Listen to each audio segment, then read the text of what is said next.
Local Coordinating Committee to order. Please give your attention to this short video.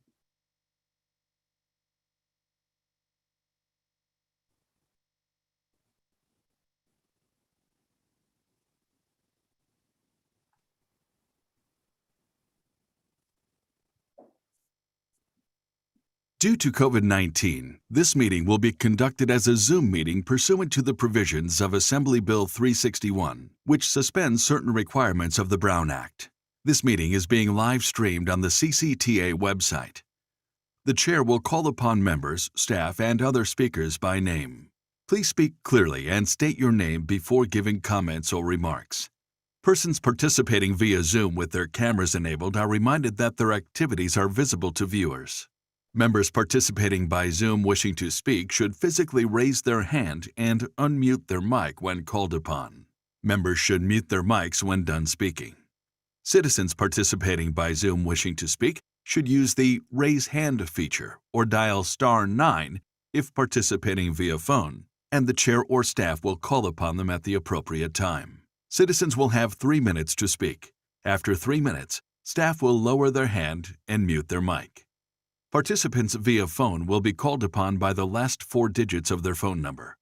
It is requested that public speakers state their names and organization, but providing such information is voluntary. Written public comments received in accordance with the teleconferencing special notice for public comment guidelines are printed on the meeting agenda.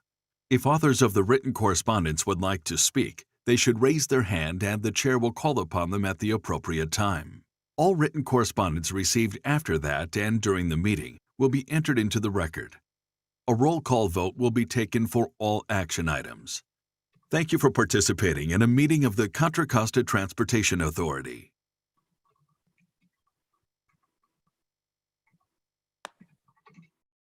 Thank you. And Christina, could you please conduct the roll call?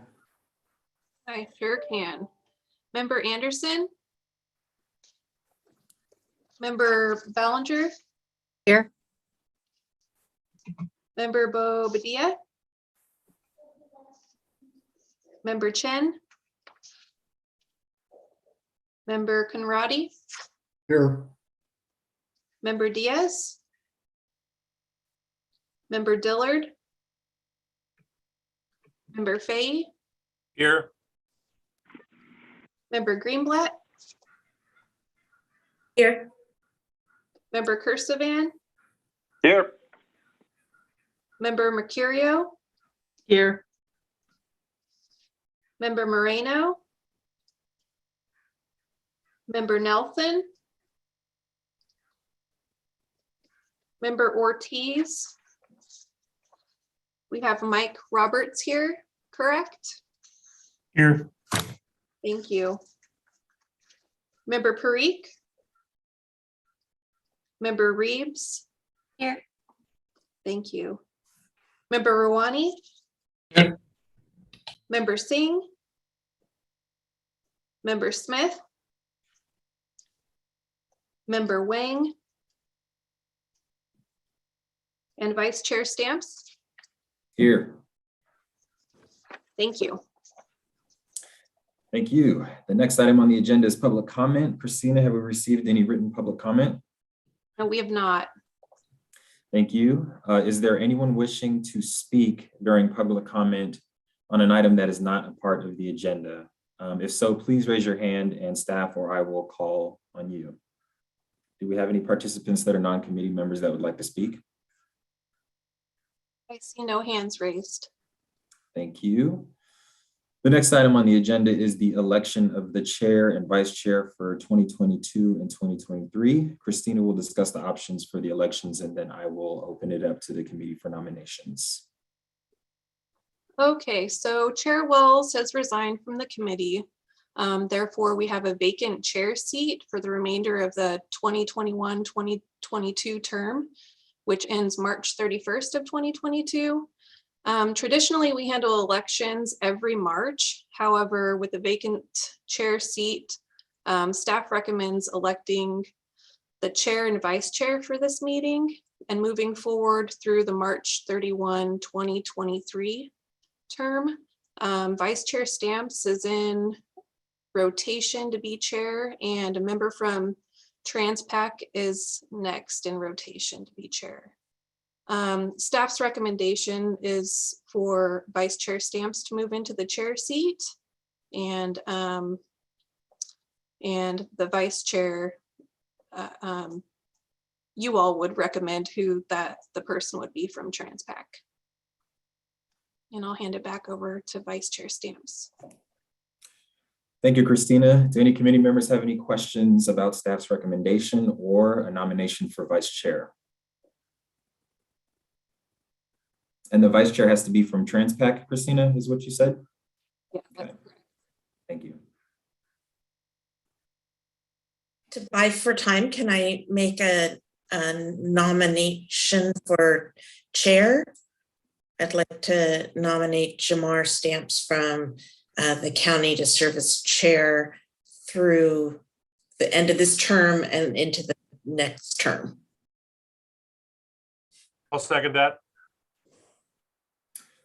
So we have a nomination by member Greenblatt and a second by member Fahey for, I don't like to speak in myself in the third person, so I'll just say for me as chair for the upcoming term. Do we vote on that now, Christina, or do we do vice chair and chair? I'd like to handle the vote after we determine a vice chair. So we have the chair taken care of. Do we have any nominations for a vice chair?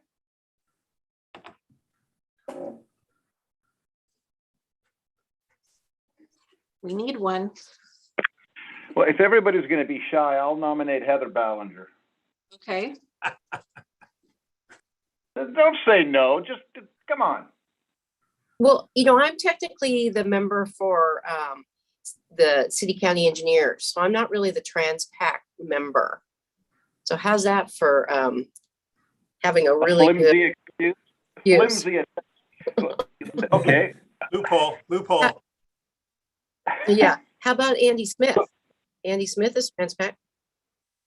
I'll He's change right here. my vote to reflect my favoritism toward Walnut Creek and go with Andy Smith. Okay. Thank you. Who, by the way, is not on this call and he's going to kill me. That So we have makes a it even nomination better. we have a nomination for Andy Smith from Transpac. Do we have a second?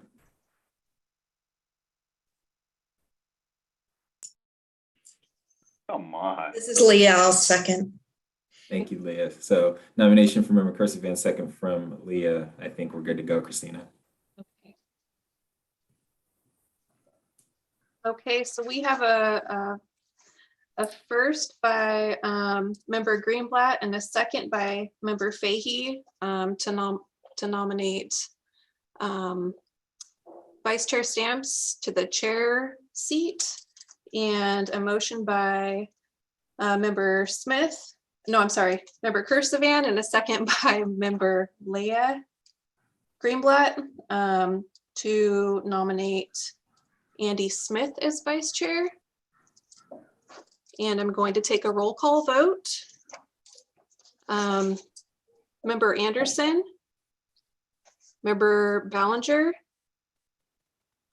Aye. Member Bobadilla. Member Chen. Member Conradi. Aye. Member Diaz. Member Dillard.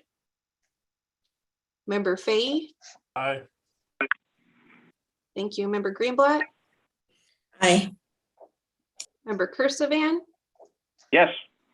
Member Mercurio. Aye. Member Moreno. Member Nelson. Member Roberts. Yes. Member Parikh. Member Reeves. Aye. Member Rouhani. Aye.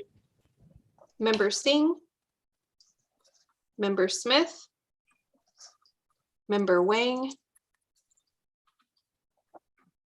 And Vice Chair Stamps. Yes. Thank you. The motion passes with members present. Thank you. We will move on to the next item on the agenda, which is the consent calendar. Are there any changes, comments from the committee? Does anyone want to pull an item on the agenda? And Christina, have we received any written public comment? Received no written public comment. All right.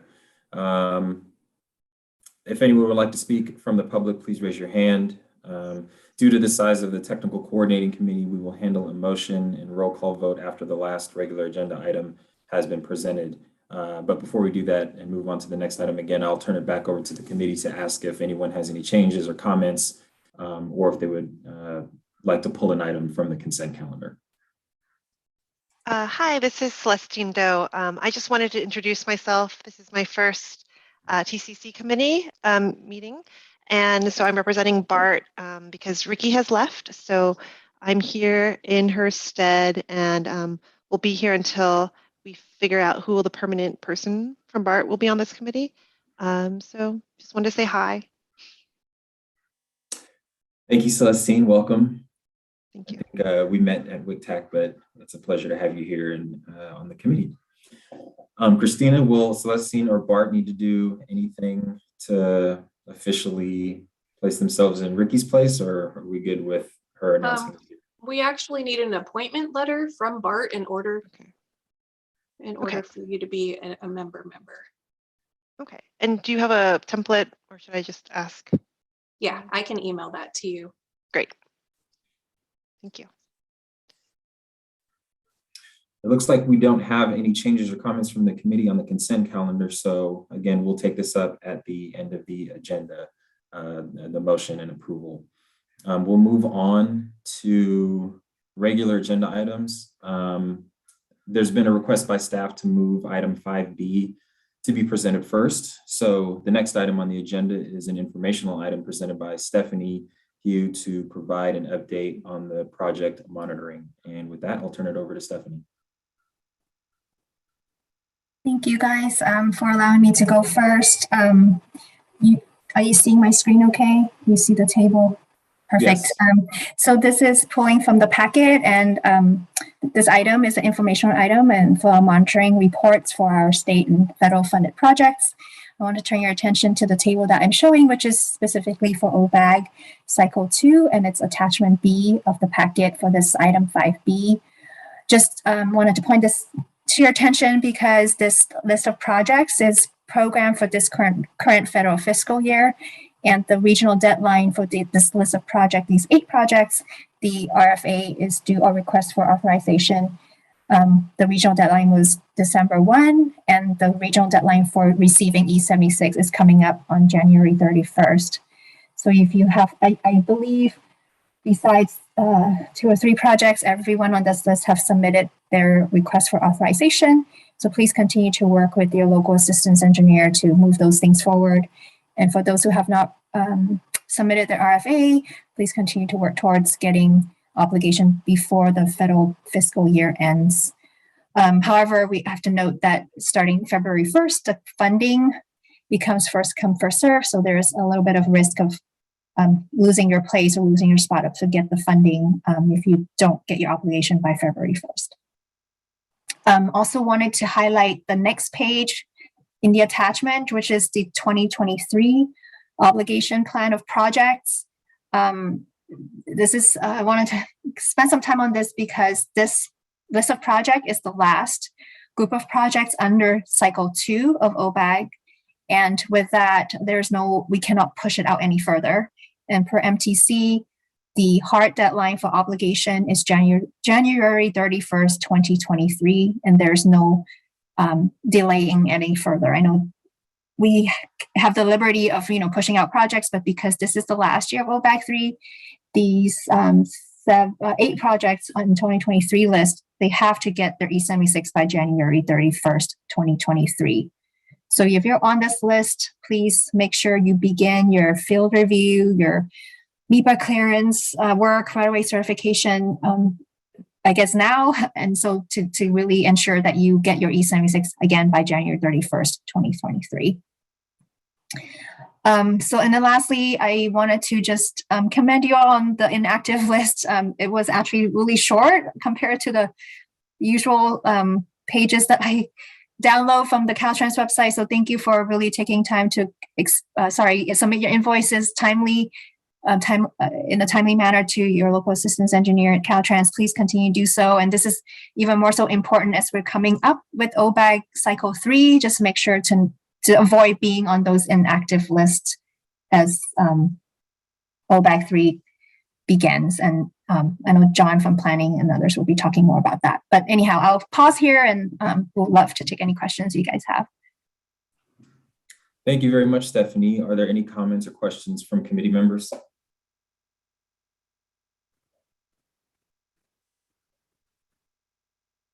I don't see any hands waving or digitally. Stephanie, I'll assume that if any of those members of the 8 projects aren't here today, and I'm also assuming that their colleagues in the RTPCs might pass the message, but are we also notifying them individually that they'll need to get on the good foot this year and get that E76 to get those projects rolling? Yeah, so we monitor the progress of all these projects on a regular basis, and you see their columns or milestone dates. So those are all responses from the local jurisdictions or the sponsors. So we've been tracking them, and yeah, and with this last year of OBAG, we will even be more monitoring even more regularly, just because of the being the last year of the program. Right, great, thank you. Any comments from committee members or questions? If not, Christina, do we have any written public comment? We have not received any written public comment. And I assume we also have no comments from any members of the public or anybody waiting to speak on this item. No. All right. So without any of that, we'll go ahead. Thank you again, Stephanie. We'll move on. That was information only, so we don't need to take a vote. The next item on the agenda is an action item presented by John Huang to provide comments and recommend approval of the 2021 Contra Costa County Priority Development Area Investment and Growth Strategy update. I'll turn it over to you, John. Thank you, Chair Stamps, and good afternoon, Chair and committee members. John Huang, Director of Planning. Actually, I'm not getting a chance to sit in this committee too much, but thank you for giving us the opportunity to present this item. I'm going to give a little bit of background and then hand it off to our consultant, Greg Goodfellow from PlaceWorks, to share with you a short presentation. And this is a requirement that MTC, the Metropolitan Transportation Commission, requires CCTA and other CMAs in the region to update. We last updated this in 2017, and this update is required kind of in conjunction with Plan Bay Area 2050 and all this OBAG 3 cycle that's coming up. In the county, we do have 41 PDAs, which makes up 20% of the whole region. A lot of the work was done late last year around, I would say, August, September, October, November. Due to MTC's very expedited schedule and deadline, we had to submit a draft to MTC on December 15th. And that's the same draft that you all had in the packet.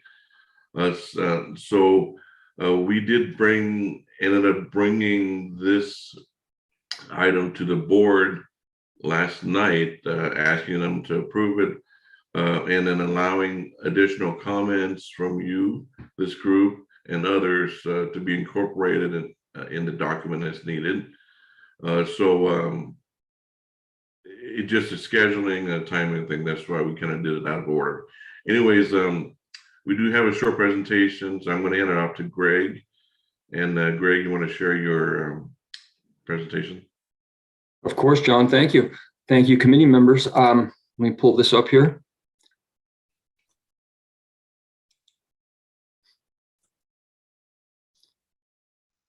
Is that nice blue title slide up, everyone?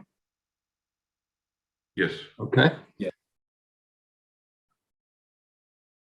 All right, what I'm going to do is start with some just some quick background on what this is. John started the umbrella policy arena for all of this is if you recall, Assembly Bill 32 and Senate Bill 375 established that, we want to hit 1990 greenhouse gas reduction targets. And it set a series of mandates for how we're going to do that for the entire state. A result of that here in the Bay Area was Plan Bay Area, which is this integrated growth and transportation plan that we developed in order to respond to those SB 375 mandates. And of course, a core policy of Plan Bay Area is the identification of PDAs, priority development areas. And those are areas where strategic housing and transportation growth would lead to reduced GHGs. In concert with that is MTC's OBAG program, which is the program to allocate federal money to local projects in PDAs, which you're likely familiar with. And of course, MTC Resolution 4202, which was a way to define OBAG project selection and programming, and then required CMPs to update what's called a PDA strategy every 4 years. So over the last 8 years, there's been 2 updates, of course, and this is the most recent one. So all of these things are sort of tied together in this strategy update and in MTC's overall strategy for reducing greenhouse gases. This update is different than the last couple. I don't know how familiar you are with the last couple. They are very familiar in their structure and their content. This, there was a new direction from MTC on what they'd like to see developed as part of this. And it's ultimately a matrix of transportation projects and future housing in the PDAs and an analysis of that matrix. So the first element of all this is a collection of planned transportation investments in the PDAs. These are VMT reducing projects for the most part, and they come from our review of adopted plans and CIPs and many other documents in cities with PDAs, as well as, and this was a mandate from MTC as a part of this, direct outreach to local jurisdictions and transportation agencies about their priority projects. So we spoke to staff.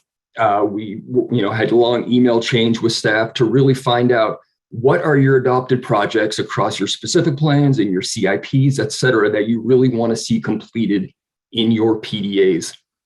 And then we looked at housing and mobility metrics. What are the number of affordable housing permits and market rate housing permits issued in each PDA? What's the percent change in VMT in each PDA? What are the trends that show us that transit is being used, et cetera? And of course, we looked at existing affordable housing units in each PDA. And so now we have these 2 metrics, the projects that could happen and housing and mobility.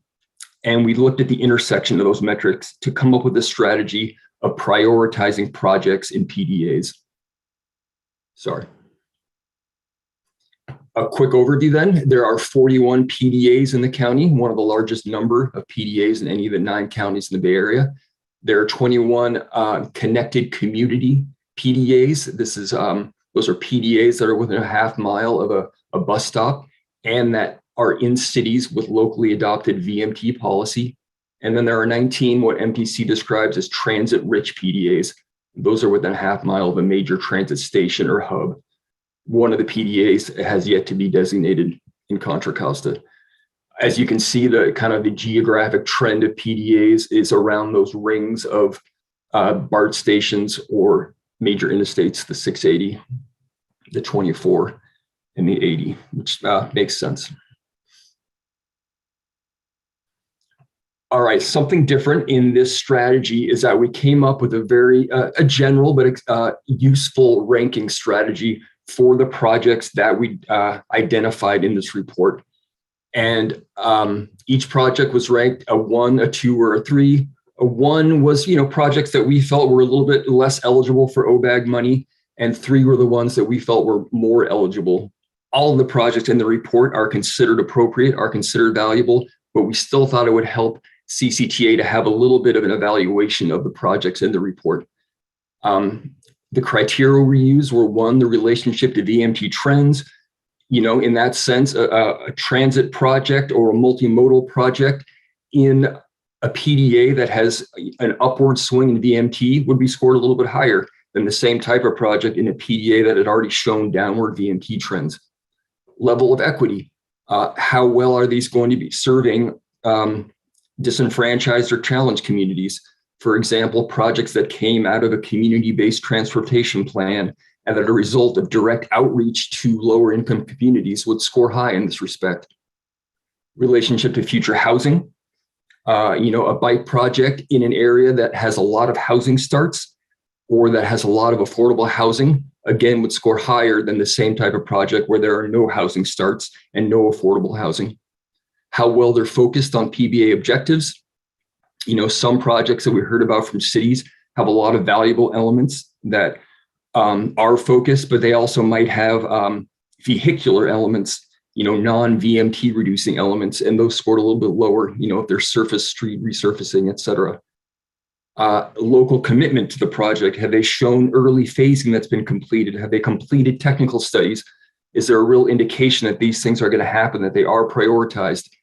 That would improve the score a little bit. And finally, implementability. How well is financing secured? Is the money acceptable? Is it a little bit too much money? Has any cross-agency coordination occurred? Again, that would impact the score overall. Again, these are very generalized scores. They're not meant to be hugely quantitative, but just helpful as an overall strategy. I don't want to go into too much detail in these slides, but we broke the county into different areas. In West Contra Costa, there's 15 PDAs. These maps show to varying degrees of darkness the increase in VMT for the last few years. And then the green dots of various sizes show the number of housing permits issued. This is just a useful geographic indication of what's going on. And these are examples of projects and how we rank them. These are not fully detailed because I didn't want to make these slides unreadable. A good example of what we felt was a strong project was in City of El Cerrito at the San Pablo Avenue Corridor PDA is a parking, shared mobility, and TDM pilot. The price is not huge. It was prioritized in early outreach with the city and BART. It supports new housing totals, and VMT is stable here. And in the report, you'd see specific affordable housing resources that are there. So we really felt that that was a well-crafted and appropriate project for OBAG funding. A little bit lower at the bottom of this slide is the city of Richmond. Across PDAs, they're planning a scooter share program that would impact everywhere. First of all, it's less targeted. It's less defined in some of these reports, which reduces the score a little bit. It is in the Richmond Ferry to Bridge Greenway and the Richmond First Mile, Last Mile strategic plan. So it is adopted in a couple of places. Funding is not identified. Again, you'd see a little bit of a lower score because of some of that lack of definition. Central Costa Contra Costa, there are fewer PDAs. And again, the same type of maps were made for all of them. Same exercise was completed, of course. A good example of what we thought was a strong project was in the Martinez downtown PDA. And the project was for subsidized passes and transfers for eligible residents, transit map improvements, and Clipper card training. What was valuable about this project was that it was identified directly in the 2020 Downtown Martinez Community-Based Transportation Plan. It was a result of outreach to residents. It's not very expensive, a lot of bang for its buck. And like I said, it's based on direct, robust outreach, and therefore it scored a 3. On the other hand, in Pleasant Hill, the Gregory Lane Complete Streets project is very minimally intersected with the PDA. It extends far beyond it. Future housing is only limited to above moderate units. There are multiple traffic and vehicular components, so that scored a little bit lower. Again, that does not mean it's appropriate for OBAG funding. It was just something that is less directly tied to the basic foundation of PBA and the tenets of OBAG. East Contra Costa, there are 12 PDAs, some new ones here in Brentwood and in Pittsburgh. Same type of analysis here. Some great projects around the Pittsburgh eBART station. as well as the Pittsburgh Bay Point Station. I won't get into details of all these. But in the report, of course, there are many, and all of them drawn out for each of these. Southwest Contra Costa, the fewest number of PDAs, mostly around down that 680 corridor in the town of Danville and San Ramon, as well as Lafayette. In Moraga, we had a great conversation with staff there about the Moraga-Arindo BART shuttle, which was established in the La Marinda service plan. And we felt this one was long-standing. It would connect different communities, promote regional transit, and induce continued housing and development and employment uses. So it really fit the bill. That one scored highly. Whereas in Orinda, they are interested in reopening a second pedestrian entrance to BART and beautifying the undercrossing, as well as some other elements. This project is in the CIP, which makes it strong, but it's really focused on beautification and what I call at-station experience more than improved access. So that one scored a little bit lower. All right, like John said, you guys are seeing this after the Planning Commission and the board who both approved it. We have gotten comments from MTC, which were positive. They thought the maps, figures, the expanded discussion, and the new organization are useful. They thought there was a useful description of the PDAs in Chapter 2, which give a good sense of the diverse character. They loved the ranking, which is particularly notable. However, they did ask for additional details. And so what John and I have done is added those new details. We've really broken out those criteria that I went over with you and, define more clearly how we use them. We made it more clear that all of the projects are appropriate. They're just based on a more targeted housing and VMT analysis. They like the value statements and the plan references. They call them especially useful. But they did ask, where applicable, suggest naming affordable housing served by these projects. That's another change that I made with John, researching affordable housing resources and complexes in each of the PDAs and adding those to our analyses. So those changes have been made, and we'll resubmit this to MTC. And that's the end of my presentation. Please let me know if you have any questions. If you want me to go back to certain slides, I'd be happy to. Thank you, Greg, and thank you, John. I'll turn it over to the committee for any comments or questions.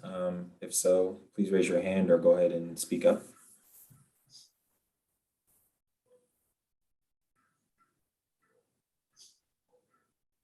No hands raised. Leah has her hand raised. Oh, she does? Oh, I had my physical hand. I was trying. Oh, okay. Oh, Hi, I'm sorry, Leah. Leah. You weren't on Electronically. my top row.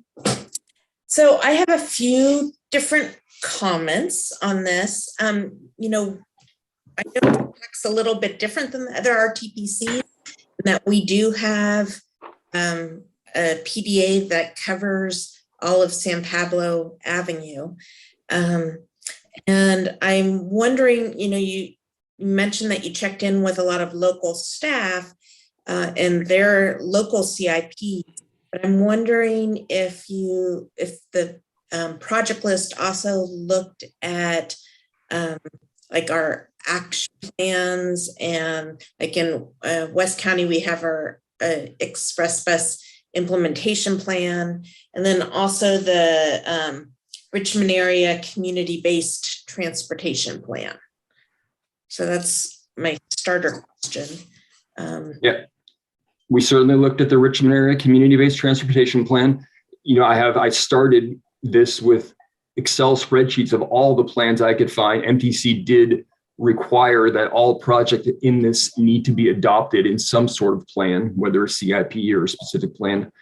And yes, and then what I did was take those spreadsheets and offer them back to staff as a starting point with a list of questions. What projects do you really feel are prioritized and why? Are there other projects that haven't been adopted, perhaps based on COVID and new priorities with COVID? And if so, please let us know. So that was the process. Like I said, we did look at all CBTPs and where they intersected with PDAs that have new affordable housing going up. We thought that was a strong connection. For example, in Martinez. And what about our action plans and specifically the West County Express Bus implementation plan? All adopted. Leah, I don't think I looked at that. Leah, talking about the West County action plan? Well, I'm talking about two documents. There's the West County Action Plan and the West County Express Bus Implementation Plan. So just to note, the West County Action Plan did feed into the Richmond area CBTP. So. Right, but that doesn't necessarily mean it's covered by the PDA strategy here. So anyway, there's several projects that have been identified with TAC that we want to make sure would be eligible for OBAG funding. Okay.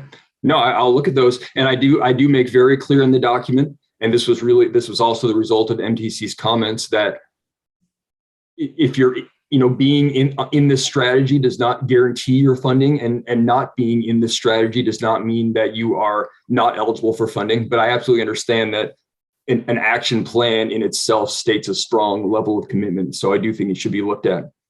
Yeah.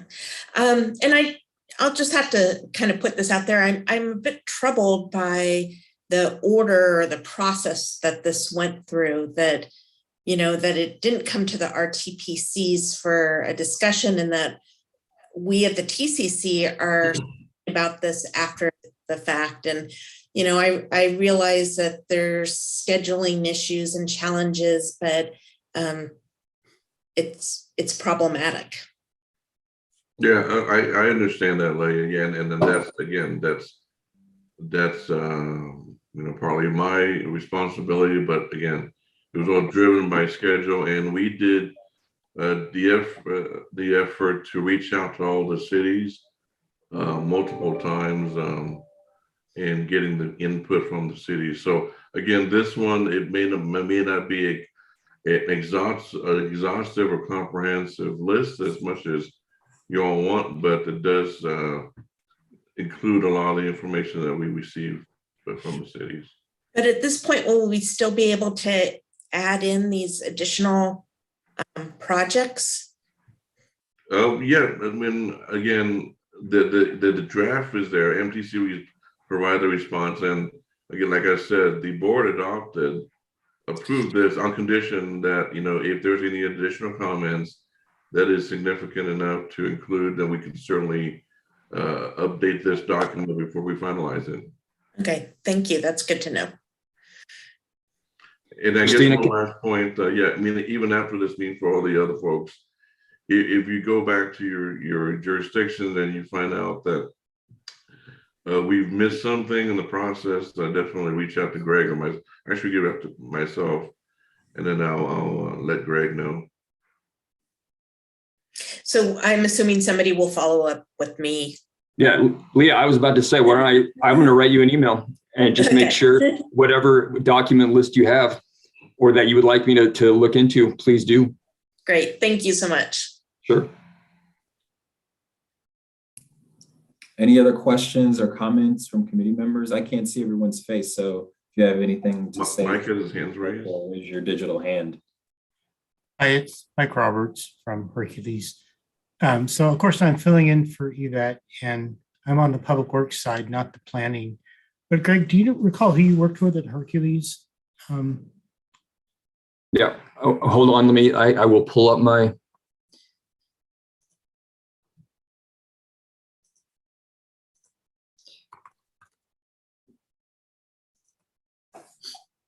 And I guess while you're pulling it up, I'd like to know who actually did the rating, because I've heard, you mentioned we did it, but is that PlaceWorks, or did you have a team, or how did that work? That was PlaceWorks. I mean, of course, drafting with CCTA along the way, reading our drafts. Okay. And that was not a required element. It was our way of, adding a little bit of strategic teeth to this. Yeah, so it is very meaningful for a local agency when you put a number on it, Mhm. when we're competing for funding. So that's not a small thing. Mhm. Did the local agencies have an opportunity to respond once the rating had been applied? Did the No, local agencies know that you were applying a rating? no, And this has been accepted by the board? yes. Okay. Thank you. All right, and just so you know, I worked with Mr. Raber in Hercules. Okay, and we got all the information you needed? No. Okay. This was, I'm looking at my, I know this could be sensitive, and this happened in a No. number of cities. There were multiple emails sent to each city, and some just didn't respond Yeah, with many Maybe- chances. yeah, maybe they were disadvantaged because they didn't have enough staff. Yeah, absolutely. So in those cases, although it looks like, yes, he did get back to me. And so what in cases where there was, short responses or no responses, that's where I had to use research into existing CIPs and priority statements and other documents. Yeah, I understand. I guess my concern is again, when you put a rating and you create a rating matrix, my recommendation would be that you pause and reach out to the agencies in the future process-wise and their staff so they know what's at stake. But I do thank you for the document. And that's my comment. So thank you. So Sure. thanks, Mike. That's a good comment. Thanks. It is a good comment. I guess this is Jill Mercurio with San Pablo. I have a follow-up on that as well. I understand that you're kind of looking at some of this. The contacts for most of this information was through the planning, the planning end of things. And planning may or may not be dialed in with CIP stuff. Sure. And that's a pretty common near miss. Sometimes they know about them, sometimes they don't, but not usually at the early stages, for example.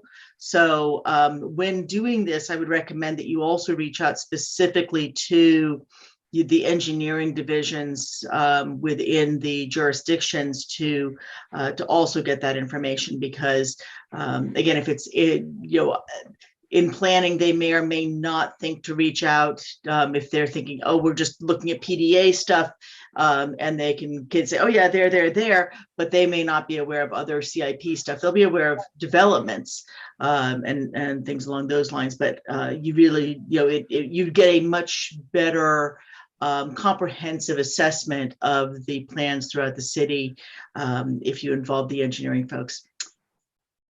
Not that I'm biased, but No, Joe, thanks for the comment. And we did encounter that after multiple times we've outreached to, I'm not going to name the city, but they did really shrug us off, and then redirected us to the engineering departments.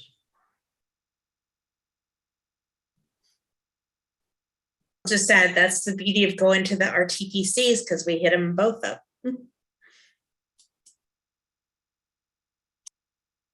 And John, I had a follow-up to mostly Leah's question about adding on projects if we find them to be significant, if you also find them to be significant. What is the timeline for that? The timeline, I'll work with Greg on it, but again, the deadline that we met was already done, especially the main one with submitting the draft MTC. And I'll check with MTC. They really didn't give us a deadline. If anything, we can do is we can self-impose our deadline. But the way I see it is that we'll take all the time that's needed to incorporate your valuable comments and update the document. And we want to make sure we capture everything that we missed. during the process, and again, having the board adopt this document doesn't mean that it's finalized. We did have that stipulation in there that we'll make sure we incorporate the comments accordingly. So I would say, I'm just gonna toss 4 weeks out there, but I work with Greg on this, and I'll follow up with this group. Okay, thank you. That's helpful.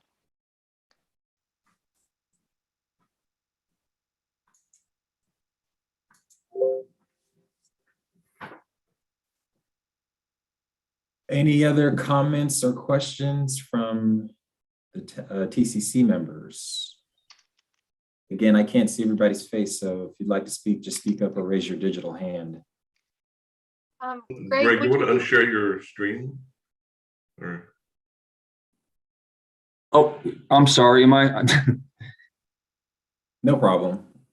And it sounded, Christina, did you want to say something?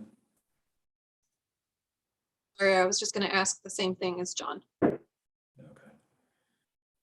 All right.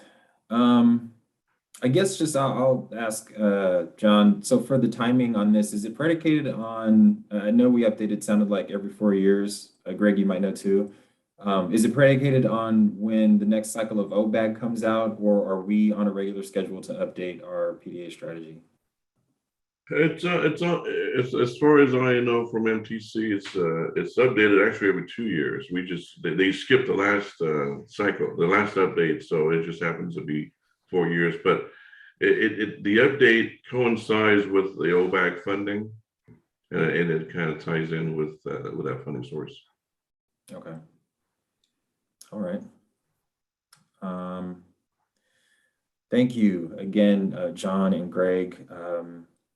And this is an action item, but just as a reminder to the committee, due to the size of the group, our TCC, we will handle a motion and a roll call vote after the last regular agenda item. So just to remind everyone, if there's nothing else on this from any of the members, we will move on to another agenda item that's an informational item presented by, again, Director Wong to provide an update on the policy framework discussion for the One Bay Area Grant Cycle 3 program in Contra Costa County.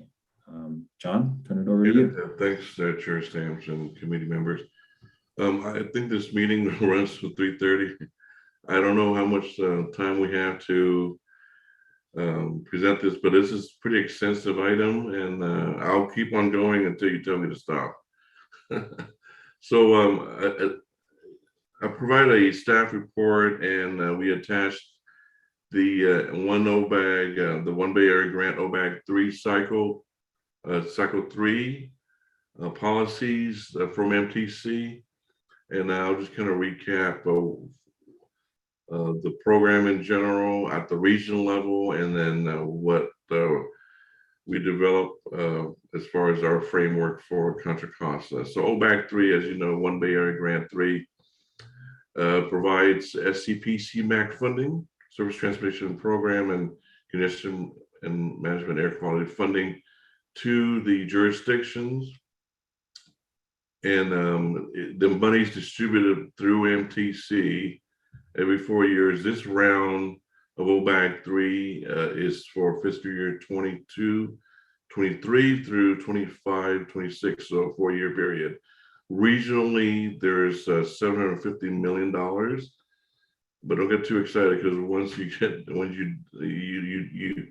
MTC takes 50% off for regional programs and leaving 50% to the counties, the 9 counties. So the county really has 375 million, and you subtract 40 million for planning throughout the 9 counties. So we're looking at 340 million. Now, I know in previous cycles, OBAG 2 and OBAG 1, each county receives an allocation. Something that's different this time with MTC is they're not really providing a figure, a dollar amount, an allocation amount to any counties at all. one of the reasons why they're not is because of when they were audited by the FHWA on their past OBAC cycles. One of the comments from the feds was that they're not allowed, the MTC is not allowed to do allocation. They really have to prioritize projects based on criteria, even at the regional level. So that's why they're going away from the allocation. So with that, we are just using some figures from our past OBAC 2 to estimate that from a countywide basis, we're estimating that we may receive approximately $52 million. That's just a number we're working off of. And as I mentioned in the staff report, we've developed a policy, a framework to use that money in two different ways. 50%, we're looking at applying it to active transportation projects. That means bike and ped facilities and safe route to schools. And then the other 50% is applied to a countywide signal interconnect project, smart signals. I know in the past, OBAC 2 and then historically, we use the money, half the money gets allocated to the cities by formula for local streets and roads maintenance. But that's, we're changing that approach and we're not using any of the money towards local streets and roads as far as OBAC 3 is concerned. And as far as the projects for the signal interconnect project, we're looking at CCTA being the project sponsor, and we will be working with all the cities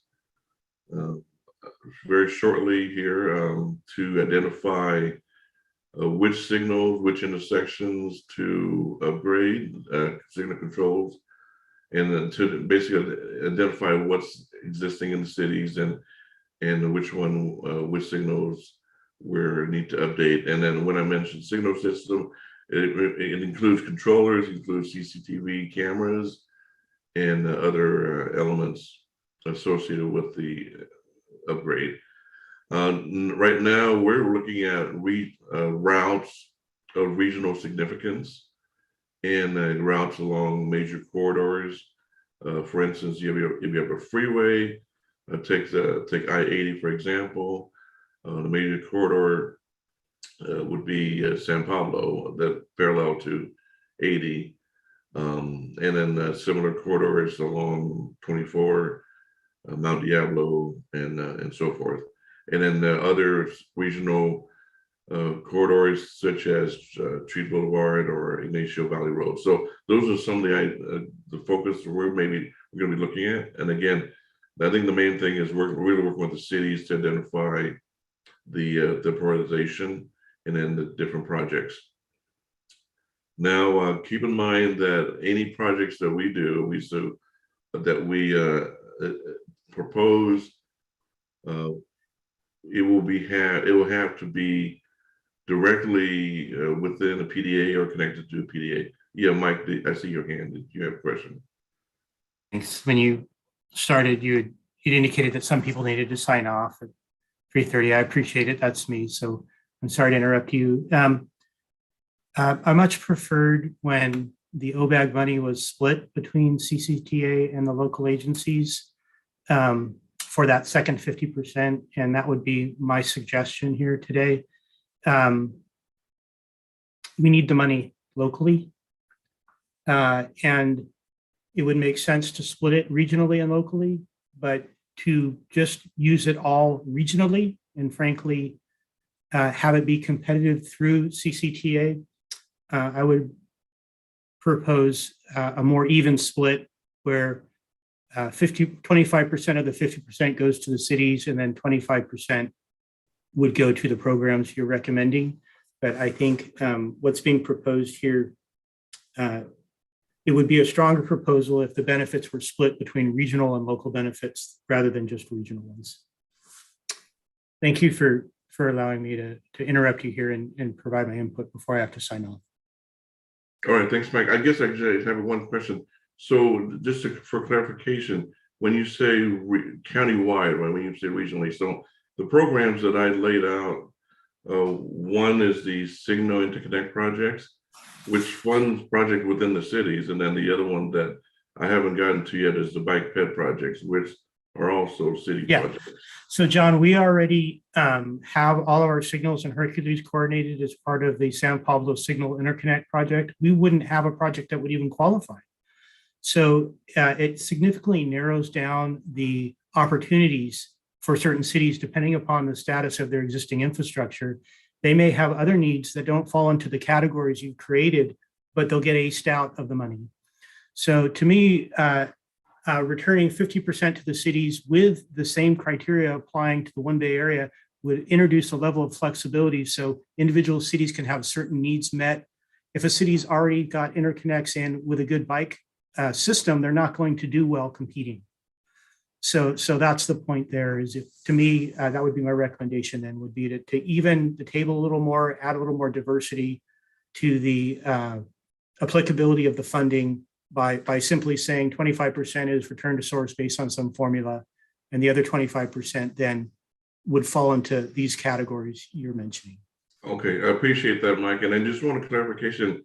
We can't do formula allocation anymore because that's something that's not allowed in. Yeah. So, however you can get to spread the money around so all the cities feel like there's something in it for them, I think goes a long ways in building a sense of regionalism and support regionally, and helps facilitate getting everyone working together for the larger regional projects. So I just think that's a really important component. Okay, thank you for the comment, Mike. Thank you. I see a couple of their hands raised. I can answer questions now. It's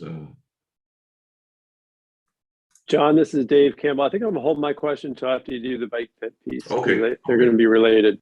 yes, okay. And Leah, you're the same thing? Okay. Okay, so let me finish up the Signal Interconnect project. So as I said, and again, this is a framework. This is something that we're looking at, and certainly we can make adjustments to it as needed. And I appreciate Mike's comment about cities who already have their ducks in a row with signals and bike ped projects. So with that, I think this project is going to involve a lot working with the cities and really identify where the intersection, where the signals are going to be. And the signals are not only looking at vehicles but also looking at the safety aspect, enhancing safety for bicyclists and pedestrians also. And that's essentially the theme of this whole OBAC 3 cycle for Contra Costa, is looking at safety and enhancements and really improving the bicycle and pedestrian network. That lines up with the MTC regional goal also.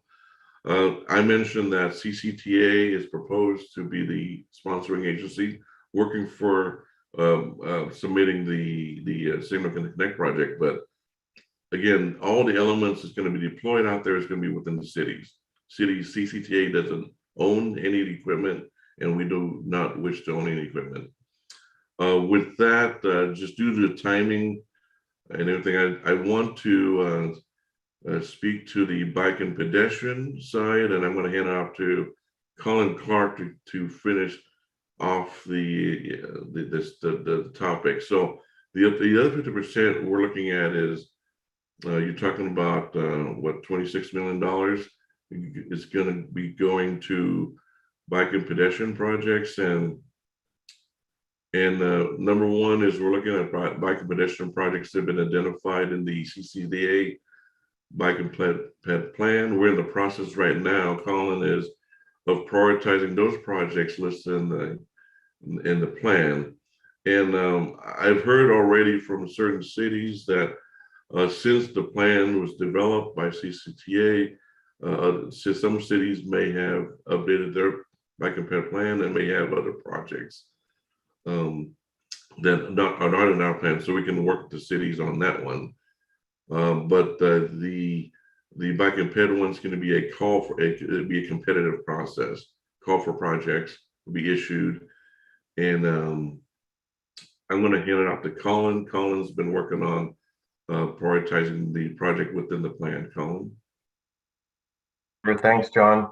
So generally speaking, in terms of the criteria that is helping to score some of the project eligibility, in particular from MTC and some of the federal funds, is related to inclusion in the countywide bicycle and pedestrian plan that was adopted in 2018. So there's Appendix D that has the local projects. So those are going to be included for consideration, in addition to projects that contribute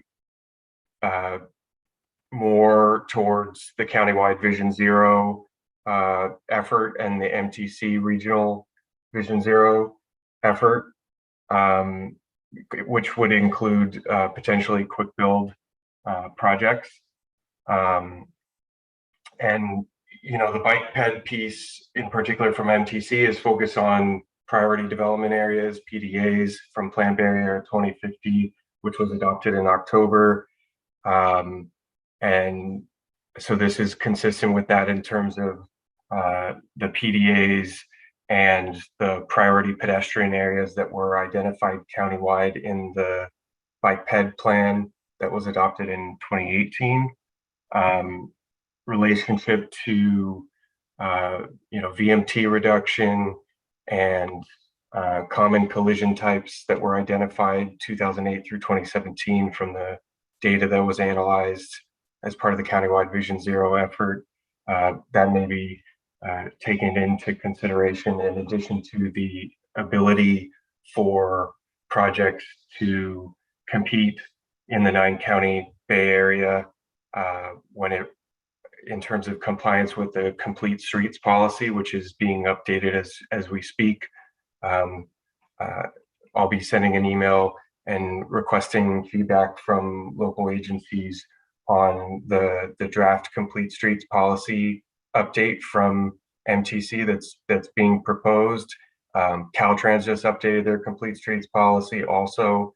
And in terms of how that all fits into the MTC Regional Active Transportation Plan, MTC has released a draft network of bike and ped network that projects are going to perhaps score higher on the regional network so that they can compete at the region level. And that's another thing that I'll be sharing out and looking forward to feedback. John? Thanks, Colin. And then one thing I want to reiterate, I think Colin mentioned it a couple of times. Whatever projects we propose, I think more on the bike ped, we meaning the projects within the county are essentially competing against other projects in the region.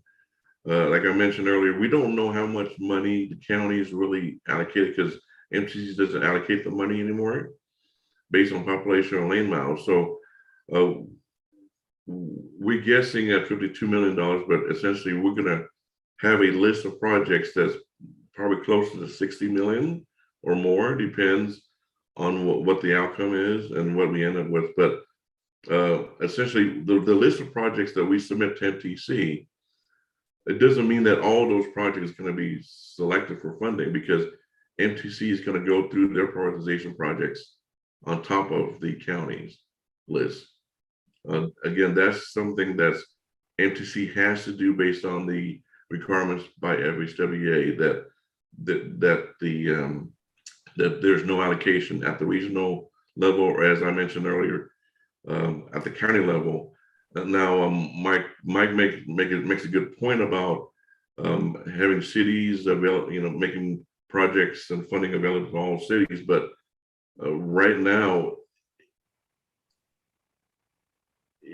we have to do some kind of competitive process, and not all cities will receive funds. I mean, there's a likelihood that not all cities will receive any OBAG money. And the good news is that this is just one of several funding sources. And so the call for projects and the applications that we receive can help inform potential future funding sources, other grant application opportunities, Measure J countywide funding that could result in a future funding opportunities, in the next few years, those types of opportunities as well. And yeah, then one thing, and I'll get to your questions, Dave and Leah. There are other fundings coming out the pipeline. I know the IIJA, the Infrastructure Investment and Jobs Act. So that's another funding pot of money that's coming. MTC doesn't know how much money the region will be receiving, but again, there's a lot of money coming through, and OBAG 3 just one pot of money. So just kind of keep that in mind. Keep it, keep your mind open to the bigger picture. I'm going to ask just if it's okay, Chair Stamps, you can. Yeah, why don't we go ahead and take comments and questions from committee members first, starting with Leah. And if anyone else from the committee has questions or comments, please follow Leah in the queue, and then we'll go to public comment. So Leah, do you want to kick us off? Sure. Sorry, I do have a couple questions. I'm first of all kind of wondering where like improvements that support transit would fall into what category? Because I haven't heard much of that. Okay, well, I think that's a great question. Transit can involve the signal upgrade. The transit signal priority is a project that's potentially can benefit transit through a corridor. You're trying to get the bus through. Well, I have a whole nother set of questions about that. Okay. But I meant like capital improvement projects, whether it's, bus stop enhancements or pilot projects. In terms of the bike ped portion of funding, that's what the priority development areas were designed around, was transit stations and transit service. So the projects are meant to address that. So the projects that would be eligible for funding, like if AC Transit, because I saw Jim here, if they had a project to upgrade bus stops along San Pablo Avenue, that's an eligible project for OBAG funding. Honestly,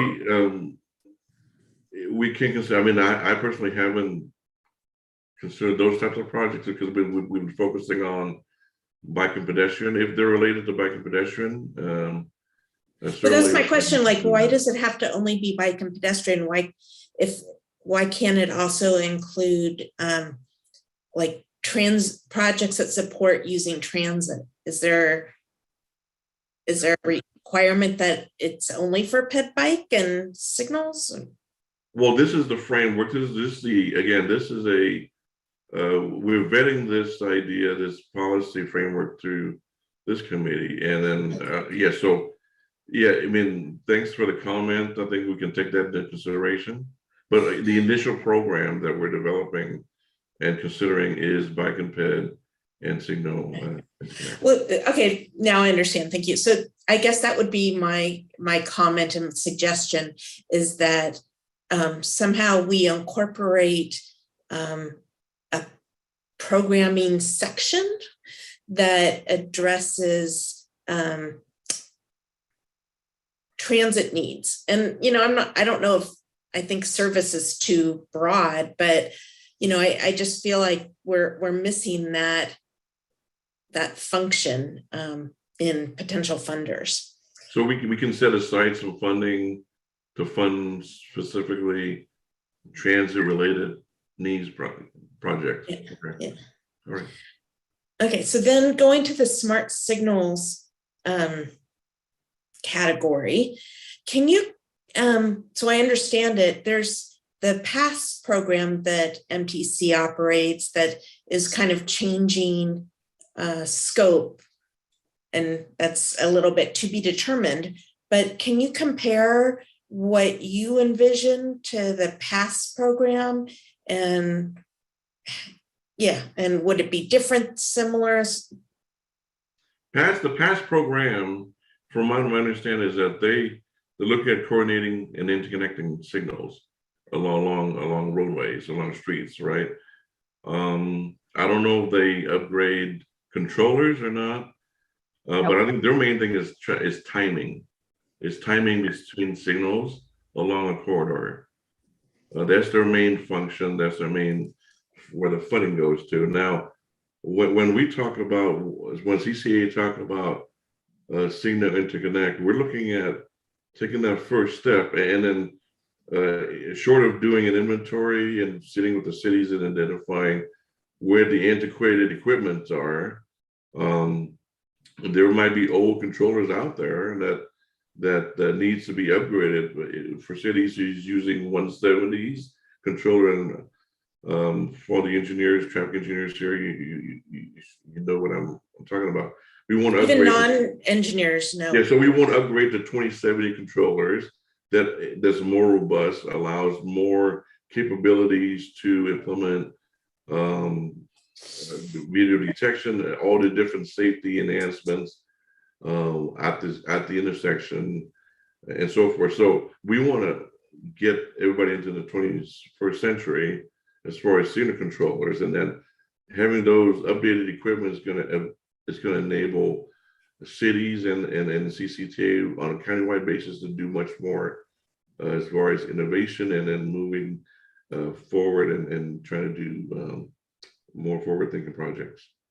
And I was excited about this project for the reason that you mentioned earlier, that the ability to do transit priority advancements. And I know you keep mentioning cities, but at WICTAC, we've done a huge PASS project that coordinated 14 corridors in West County. And we know that there are controllers that need to be updated. And, I hope we'll use the CCTA money to make connections between the cities and not just, stopping at the city limits. Because, for transit on San Pablo Avenue, for example, if that's going to work effectively to move the transit vehicles through the corridor, we have to make sure that, it's not just a stop and start as you work through the city. So I encourage regional coordination or sub-regional coordination on that smart signal program. And then my last question on the smart signal program, and I realize we can't commit to any application formula, but how would we kind of check to make sure, kind of to Mike's earlier point, some cities have newer signals, some don't, but then, how do we make sure that there's some equity? Yeah, some equity across the RTPCs. Thanks. Oh, yes. Yeah, that's on our forefront of our minds. I think distributing the money and making it equitable within the sub-regions is important to CCTA and important to the sub-regions also. So we always have to take that into consideration. But I have to honestly say that it may be likely a chance that some cities may not get any funding. I don't want that scenario to happen, but there's a great chance of more than one city or jurisdiction. Just want to lay it out there. Well, we always say it's not a return to source, that there's no guarantee, and there's no guarantee. Yeah, but we certainly do our best to make that. Yeah, we just want to have the best opportunity to get that Yes, I agree. Sorry, I had so many questions. No, thank you, Leah. Thanks, Leah. Member Ballinger? Was Dave going to go in front of me? I'm happy to go, though. I have a quick question. And I don't know if it's a simple question, but I was just curious, probably going back to the original comment. Does anybody know, maybe Matt knows, how much money was, and I understand we can't do formulaic anymore, but how much money used to go in OBAC 2 and 1, for that matter, to the local agencies for, mostly, I think, pavement? Do we know that number? I think Hisham might know. Hisham, do you know? I can speak about OBAC 2. 50% of OBAC 2 went to pavement rehab job, basically by formula to the different cities. The formula, I think, used population road miles to do that. Fortunately, as John mentioned, we're not allowed to do it. It has to be a competitive call for project this time. So we cannot do formulas. That's not going to be allowed this time. And whatever projects we submit to MTC is going to only make 75% of the score. The remaining 25% will be based on MTC's criteria. They will actually look at our project, score them, and their score will make up 25% of the total score. So to the extent possible, the more we use of their criteria for evaluating our project, the better chances we have of getting our projects funded at the regional level. The $52 million mentioned in OBAC 2, we got about 14.6% of the countywide pots. And that was about, and that translates this time into about $52 million. So that's where the number is coming from. It's a target. It's not guaranteed. We're gonna have to submit more than that amount, about 120% of that amount to MTC, so they can have an option of picking projects from our list. Hopefully, it will not be less than $52 million that we will get. And speaking of the smart signal system, the reason we're proposing it, there is a renewed focus on safety, pedestrian vehicle safety. So I didn't realize my camera wasn't on. And the antiquated controllers, you just cannot work with them to do TSP or vehicle or pedestrian bicycle detection. With our focus on Vision Zero, we think this type of projects not only is going to enhance traffic flow, but it will also improve transit priority in the corridor, transit travel times, as well as pedestrian bicycle safety. That's why, transit improvements are, of course, eligible. You can use the OBAC money for a wide variety of things as you look in the attachment. In the past, we only limited the use to pit bike projects as well as pavement rehab. This time, this is a little bit different because we're not allowed to do things by formula. So we want to put forth a project that we can make sure MTC will fund. We thought the signal upgrade system will do that because we're competing at the regional level. And there is also a target. MTC, if you read the attachment, had a $200 million target out of the 375 that they're giving to the counties to be used on pedestrian and bicycle improvements. So we just cannot walk away from not funding the ped and bike portion. So that at the minimum had to be 50%. And we think whatever we're proposing with the signal system will also help pedestrian and bicycle safety as well as transit. Sorry, more information than what you asked. Thanks, Member Bellinger, and thank you, Hisham. Let's move to public comment. Mr. Campbell, do you want to kick us off? Sure, thanks, Jamar. Couple comments and questions. I do agree with Leah. I think the signal interconnect stuff that should be all done to improve transit. And great, Hisham, that can also be done to improve ped safety. Absolutely. I think moving cars, which it also is designed to do, should be a secondary benefit, not the other way around. The intent where transit benefits, it should be done for transit. And if it benefits cars, that's great. I also think it's going to make it more competitive. I also think when you do that, you're going to have stretches of these arterial streets where you can put in bike lanes because the traffic is moving better, because more people are on transit. And, you know, particularly where the road's just a little bit wider, you can go ahead and add bike lanes. And so I think the transit signal projects should be fully multimodal projects and not just limited to the signal upgrade or the signal, you know, interconnect technology. So I agree with Lee on that one. On the PDA, one concern I have there, and I guess this will go to MTC, is, you know, if you take a city like Concord that's building out their naval weapons area station and going to add about 40,000 new people in a city of 130,000, if all this money goes to making a walkable, bikeable transit, you know, former Army or Navy base, you still got a city of 130,000 people where we're not prioritizing money for needed bike ped improvements. And there's a conflict there from a bike advocate like me, putting all our money or a lot of it towards these new residents over there versus 3 times the number of current residents here. And I just use Concord because it's an easy city to think about that at a larger scale. I think some of this money needs to be used where people currently live today in very dense areas as well.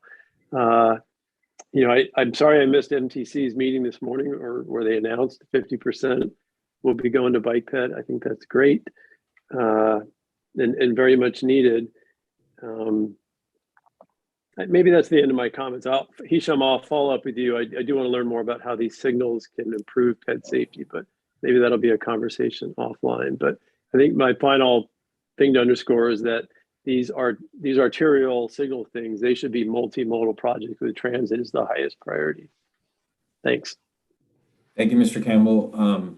I do see a couple of more members' hands up, but before I do that, let me see if there's any other comments or questions from members of the public. If there are, please raise your digital hand or go ahead and speak up. Other than that, Christina, do we have any written comments from the public? No, we do not. Okay. Thank you again. And then I'll go ahead and circle back to committee members. Member Boardman. I'm not a member, but I'll just go. I did have a question about the signal system. So we're talking about, you know, traffic controllers, and then we're also talking about video detection, presumably. And are we also talking about fiber that would help support any of these systems? Yeah. Yes. John, maybe I can take this. There are, maybe just as background information, Smadar, there are approximately 1,400 signalized intersections in the county. And to upgrade, and 700 of them or so are on routes of regional significance. Now, the cost to upgrade all 700 intersections is estimated at this point, and this is preliminary, at about $90 million. This is significant cost. The project that we're gonna do, you know, at most, we're probably gonna have $26 million. So this has to be done in phases. And I don't anticipate that we will be able to do, you know, more than 2 or 3 major arterials in the county this time based on the money we have.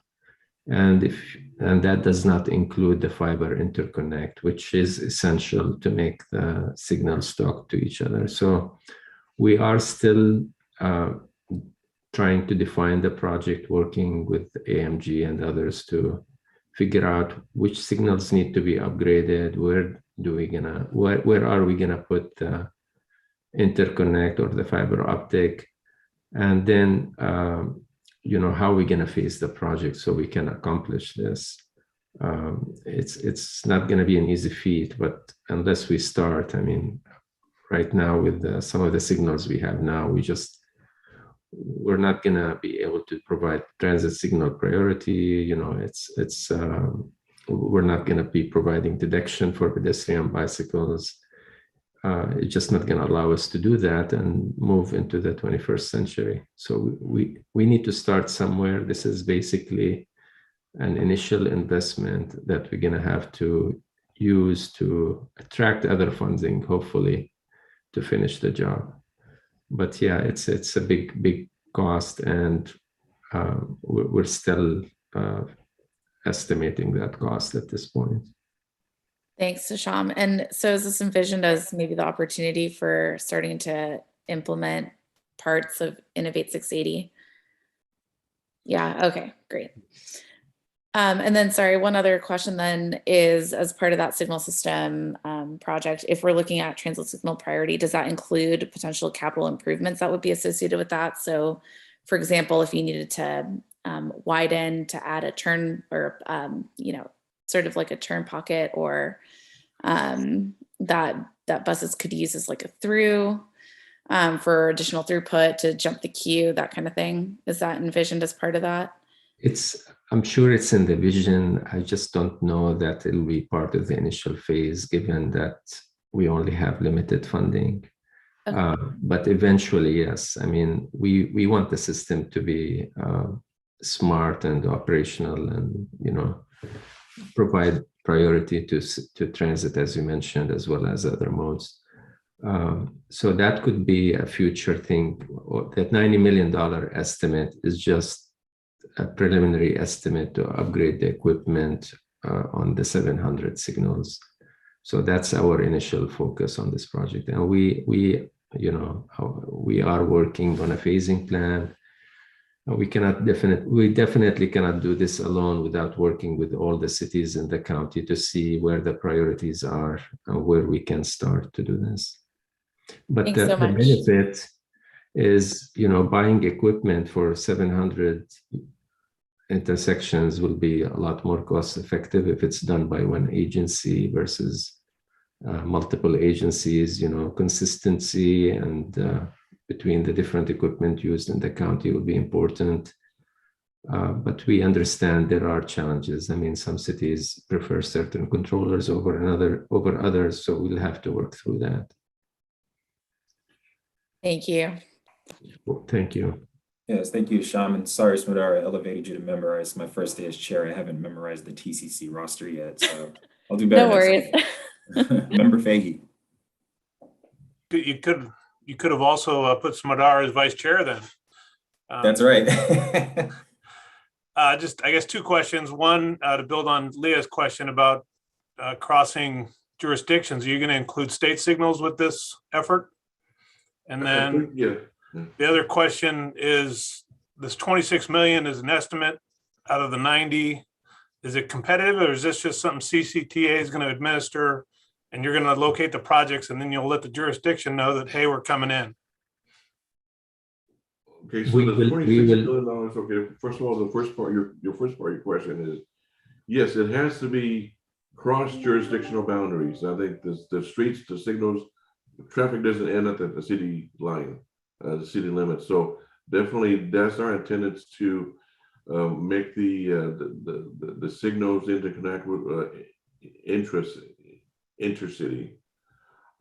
So that's important for the whole system to work. As far as the $26 million, I think I mentioned earlier, we would need very much to work with the cities up front to identify what's currently out there, what type of controllers, communications, and so forth, and then to kind of overlay that with our regionally significant routes and other routes that we've determined to be a prioritization for the county. Kind of work through an iterative process, but definitely we're not going to be determining which controllers are great on our own, but we have to work with all the cities.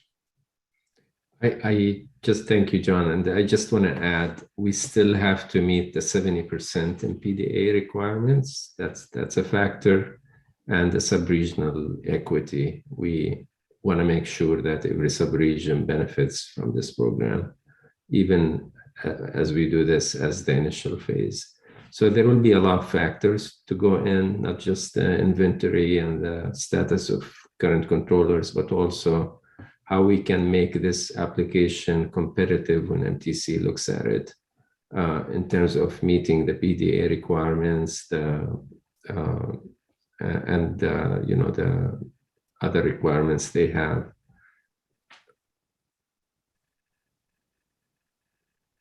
Basically, it's not competitive for us, though. We're not applying to you guys No. for signal work. No, you're I not. don't think we want to take that step and create more work for you folks. Okay. Any other comments or questions from committee members on this item? Leah? Just a quick one. So in terms of the timing for this, is this something that will go to the RTPCs? Yes. So John, maybe just cover the schedule on the last page of the staff report, just to show all the committees we plan to go to. So John mentioned this is our initial thinking of how to put the program together for OBAC 3. We are seeking your input today. I mean, if you all say this is a terrible idea, we don't want to do it. We want to know that now before we move any further. But if you think this is viable and it can be tweaked to meet the different requirements, we want to know what these tweaks are so we can work with you on them. But we are planning to go to the RTPCs as well, the tax and their boards, and collectively get that input and provide it to our committee, our planning committee and authority board meeting, at the authority board meetings. Tell them what you are all thinking so they can make a decision based on your input. We don't want to drive this, on you. We want you to work with us to help deliver this important projects. Right, and then we'll make the RTPCs as soon as we can get on your schedule. I know there's a lot of other stuff that we're working with the RTPCs on, the action planning and pedestrian needs assessment. So there's a lot of stuff on your agenda. So we want to get this through the RTPCs and really put a program in that everybody can buy off, and we can make the recommendation to our committee and board. So that call for projects is actually MTC gonna issue that in May, and we're gonna have to submit to them our recommended list in September at a high level. So we have between now and May to finalize the application process, the scoring criteria. We're gonna have to come back to this committee and maybe other committees to select a group of you to help us evaluate the submitted projects for the ped bike program. That's all listed in the final final page of the staff report, if you want to look at the next steps. So the coordination with local agencies on the Smart Signal project begins, I assume, sometime between now and September. Should agencies be coming to you ahead of time, or do you want them to wait for you to come to them for suggestions on how to form that Smart Signals project? We'll be reaching out to the cities very shortly here. We're working, as Sean mentioned, we're working with AMG and our consultants to put some more definition and details into the proposed project before we meet with the city. But I think that's the most important step in the process. All right, thank you. Any other comments or questions from committee members on this item? Jerry? I guess just real quick. I guess you mentioned that the half of it had to go to ped bike competitive. Can it be more? Can you make it 40,000 for ped bike and 16 for your signal, since we really don't have a thought on what the signal is right now? We can take that into consideration. I appreciate the comment. Okay. Heather? Well, I guess, you're asking for comments from this group and, I get it. I'm not, I don't mean to be yelling at the folks giving us the information here. It's just, it's unfortunate that we're so hamstrung, I guess. And so it's kind of like, we want comments, but we really don't have a lot of leeway. So, I guess I'm just voicing frustration right now. And so, because the OBAG money used to historically, pave a lot of, put a lot of asphalt down that was really needed in a lot of cities. I mean, we did 2 big sections of Ignacio Valley Road, which has 75,000 cars on it a day. So, so I don't know, to Jerry's point, maybe, I don't know if there's any way to be creative and still have projects like that would compete, that would be close to PDAs or serve PDAs or something like that we could do, that it doesn't just into 2 categories, but I'm not also trying to create a bunch of work for you. And I know you guys are up on time, but so that was a big, long ramble, but it was my train of thought. No, that's perfect, Heather. I mean, don't be shy about bringing those points up. I mean, that's something that we want to hear from you folks, and we'll definitely listen to you and then try to accommodate and incorporate that as much as possible. There is some flexibility, and not as much. You may not think there's that much flexibility, but there's something we can work with the committees on. Yeah, and it is eligible. Pavement rehab is still eligible.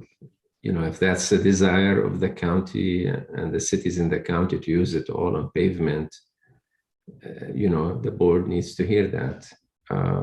But as we said, we're proposing the smart signal system because we cannot do things by formula anymore, like we've done in the past. We want to put forward a project that pretty much guaranteed to be funded by MTC. And we thought the smart signal project, we actually talked to MTC about it, and they told us that's what they're looking for. It's projects of this type. They don't want to spread the butter so thin.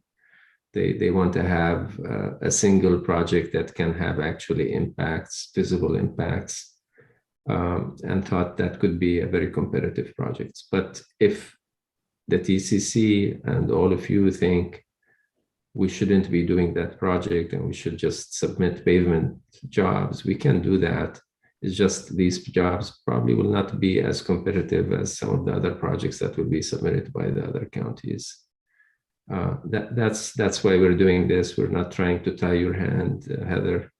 And whatever formula, whatever requirements we're putting out there, we're just telling you what MTC is requiring of us. Yeah. Is there can members follow up with you, John, or you, Hisham, following this meeting? Up until what time would be appropriate if any other thoughts on this come up? You can, within the next couple of weeks, if you have any additional comments or you want to reiterate your points, definitely email me. And bring it up at the TAC meetings, the RTPC TAC meetings too, if you remember anything you want that you haven't mentioned today. I mean, the goal is to send this collective comments to the board, tell them what you guys all think, and let the board make a decision how to proceed. Great, thank you. Any final thoughts or comments on this before we try to close the meeting? All right, seeing none, thank you very much, John, Hisham, staff, everyone, for your work on these last few items. It looks like we're getting to the end of the main agenda. So now we will do a motion and a roll call vote to approve the following items. Item 4, approval of the consent calendar, and item 5A, approval to finalize the 2021 Contra Costa County PDA investment and growth strategy update. Do I have a motion from one of the members?